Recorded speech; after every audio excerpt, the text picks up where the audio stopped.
48 ħaddiem fid-Dipartiment tal-Protezzjoni Ċivili ġew promossi għall-grad tal-Leading Assistant Rescue Officer biex għamlu pass ieħor fil-karriera tagħhom.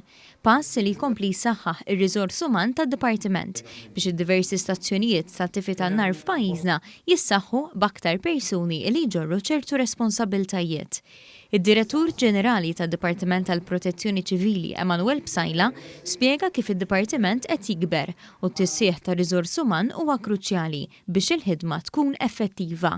Il-rol tal-leading huwa importanti ħafna fid-Dipartiment tal-Protezzjoni Ċivili. Huwa l-persuna inkarigata mix-xift, huwa l-persuna responsabbli mix-xift tiegħu, nirridu niftakru li għandna 12 il-stazzjon b'4 xiftijiet kull wieħed u huwa wkoll l-ewwel persuna li jasal fuq l-inċident. Wieħed fost dawn il-ħaddiema li ġew promossi f'xogħolhom huwa Jonathan Kallus li ilu jifforma parti mid-Dipartiment bħala volunteer u anki ħaddiem full-time għal dawn l-aħħar 14-il sena. Kuntent ħafna li rnexxieli nagħmel dal-pass u I look forward li nibqa' għaddej il-qudiem u l-esperjenza tiegħi naqsamha ma' sħabi.